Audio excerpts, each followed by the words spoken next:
أعوذ بالله من الشيطان الرجيم بسم الله الرحمن الرحيم Assalamualaikum warahmatullahi wabarakatuh. Selamat pagi, salam sejahtera.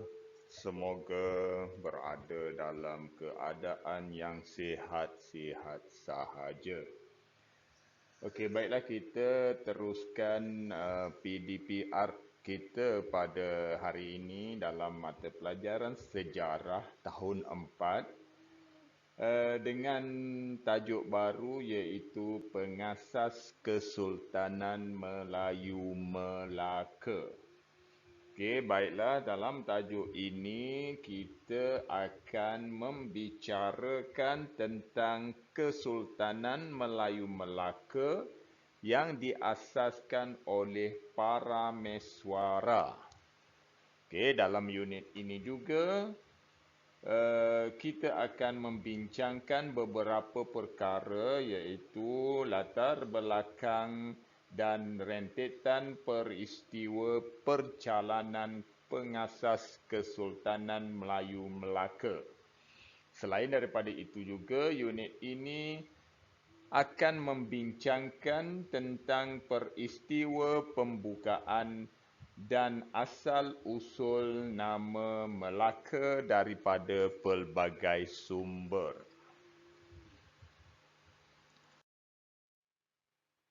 Baiklah, dalam tajuk Pengasas Kesultanan Melayu Melaka ini, apa yang akan kamu pelajari ialah ada 4 perkara, iaitu yang pertama, menyatakan latar belakang pengasas Kesultanan Melayu Melaka. Yang kedua, menerangkan rentetan peristiwa perjalanan pengasas Kesultanan Melayu Melaka. Yang ketiga, menjelaskan peristiwa pembukaan Melaka. Dan yang keempat, iaitu yang terakhir, menghuraikan asal-usul nama Melaka daripada pelbagai sumber. Tapi hari ini kita tidak akan membicarakan keempat-empat perkara ini ataupun keempat-empat tajuk ini. Saya cuma ambil 2 tajuk sahaja untuk kali ini. Dan 2 tajuk lagi akan kita sambung pada sesi yang akan datang.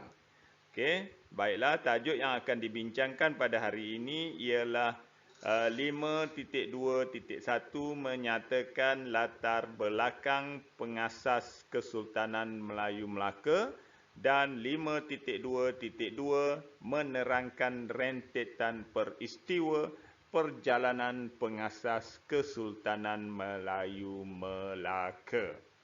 Okey, objektif hari ini ialah pada akhir PDPR nanti kamu dapat menyatakan latar belakang pengasas Kesultanan Melayu Melaka dan menerangkan rentetan peristiwa perjalanan pengasas Kesultanan Melayu Melaka.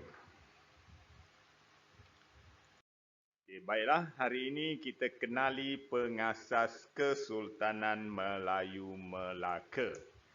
Okey, dalam membicarakan tajuk ini, terdapat 2 buah buku yang merekodkan tentang pengasas Kesultanan Melayu Melaka. Iaitu buku yang pertama ialah buku Sulalatus Salatin dan buku yang kedua ialah Suma Oriental. Okey, apakah buku ini nanti kita akan tengok sekejap lagi. Okey, buku Sulalatus Salatin dikenali juga sebagai sejarah Melayu. Naskah awal ataupun naskah asal Sulalatus Salatin ini ditulis oleh Tun Sri Lanang. Okey, dalam buku ini Sultan Iskandar Shah ialah pengasas Kesultanan Melayu Melaka. Kalau mengikut sejarah Melayu ataupun Sulalatus Salatin, pengasas Kesultanan Melayu Melaka dikenali sebagai Sultan Iskandar Shah. Kita tengok apa pula yang dibicarakan oleh buku Suma Oriental. Okey, Suma Oriental merupakan sumber Portugis, ya, sumber luar negara, iaitu sumber Portugis yang ditulis oleh Tom Pires. Okey, ditulis oleh Tom Pires. Dalam buku ini, dalam buku Suma Oriental menceritakan tentang Parameswara ialah pengasas Kesultanan Melayu Melaka. Okey, kalau soalan tanya siapakah pengasas Kesultanan Melayu Melaka menurut Suma Oriental, maka jawapannya ialah Parameswara. Kalau soalan tanya siapakah pengasas Kesultanan Melayu Melaka menurut Sulalatus Salatin, maka jawapannya ialah Sultan Iskandar Shah.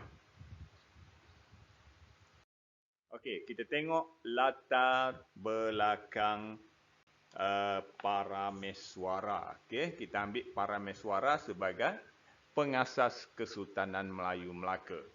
Okey, siapa Parameswara? Parameswara ialah anak ataupun putera raja Kerajaan Melayu daripada Palembang. Okey.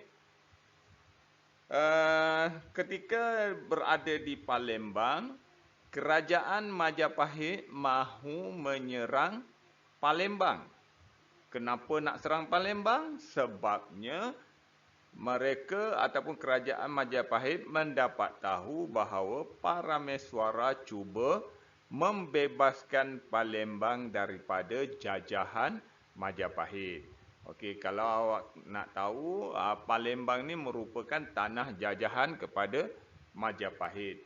Jadi, Parameswara cuba melepaskan ataupun membebaskan Palembang daripada cengkaman jajahan Majapahit, dan berita ini diketahui oleh Kerajaan Majapahit menyebabkan Kerajaan Majapahit mahu menyerang Palembang. Apabila ura-ura yang Majapahit hendak menyerang Palembang dapat diketahui oleh Parameswara, maka Parameswara bersama-sama pengikutnya meninggalkan Palembang untuk menuju ke Temasek. Okey, Temasek kalau dalam sejarah Melayu, Temasek ini dikenali sebagai Singapura. Okey. Parameswara ni dia mendapat sokongan yang kuat daripada pembesar dan pengikut-pengikutnya yang setia, kerana Parameswara ini merupakan seorang pemimpin yang bijaksana. Okey, bila dia pemimpin yang bijak, maka dia ada pengikut yang setia dan juga mendapat sokongan daripada pembesar-pembesar. Okey.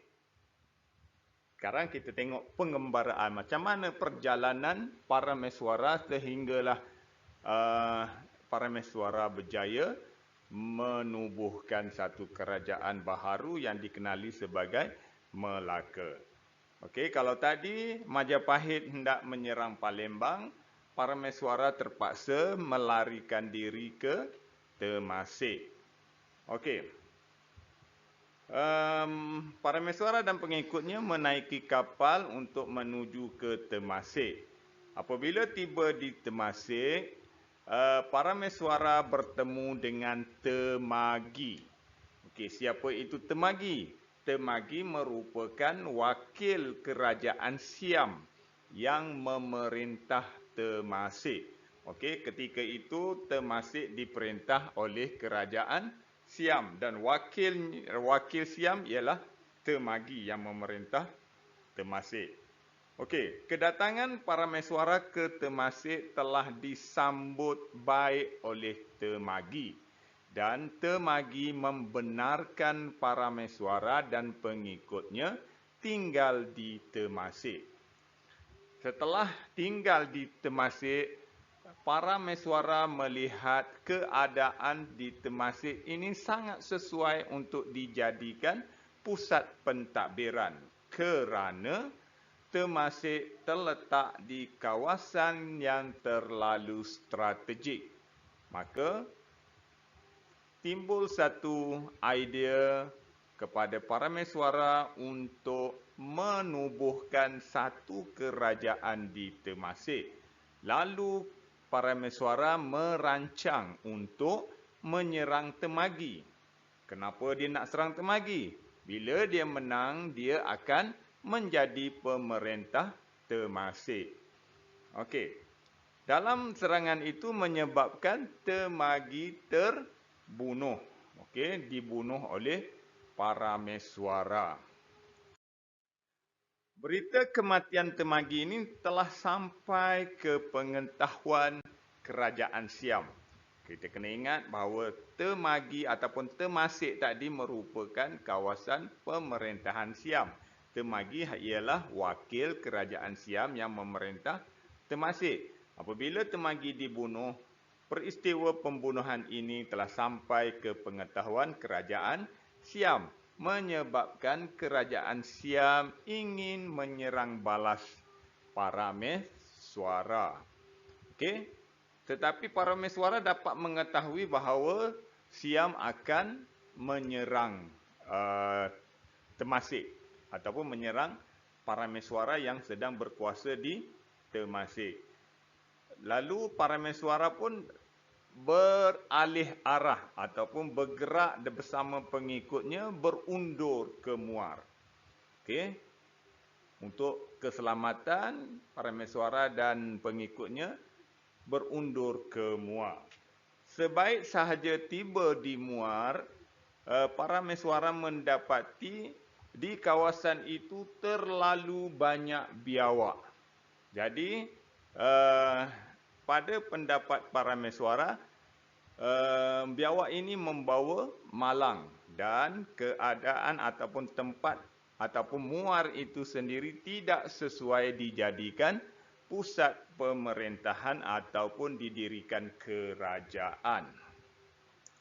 Maka para mesuara dan pengikutnya terpaksa meninggalkan Muar dan meneruskan perjalanan sehinggalah sampai ke Sening Ujung.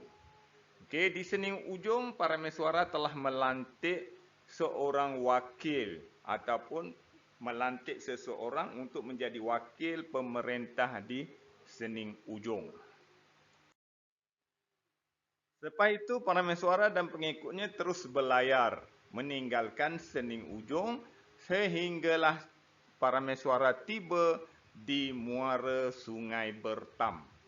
Okey, di sini para mesuara telah melihat ada satu perkampungan nelayan. Jadi para mesuara pun mengambil keputusan untuk singgah di perkampungan nelayan tersebut. Pada suatu hari, para mesuara dan pengikutnya keluar untuk berburu. Masa kejadian inilah, masa berburu ini satu kejadian yang agak aneh, yang agak pelik, yang agak ganjil telah berlaku, di mana anjing perburuan para mesuara yang dikenali dengan sifat yang garang telah tewas. Telah tewas dengan seekor pelanduk putih. Okey, anjing para mesuara telah ditendang oleh pelanduk putih sehingga jatuh ke dalam sungai. Jadi para mesuara merasakan tempat tersebut sesuai dengan keberanian pelanduk putih itu. Para mesuara merasakan tempat itu sesuai untuk dijadikan pusat pemerintahan. Dengan itu, para mesuara telah mengambil satu keputusan untuk membuka kerajaan baharu dengan menamakannya sebagai Melaka, bersempena dengan nama pokok tempat baginda bersandar. Okey, untuk hari ini kita berhenti kat situ sahaja. Nanti kita sambung untuk bahagian kedua pada sesi yang akan datang. Okey, nanti ke latihan saya akan berikan secara berasingan dalam grup kelas kamu. Okey, saya rasa untuk hari ini kita berhenti di sini saja. Nanti kita sambung pada sesi yang akan datang. Sekian. Wabillahi taufiq wal hidayah. Wassalamualaikum warahmatullahi wabarakatuh.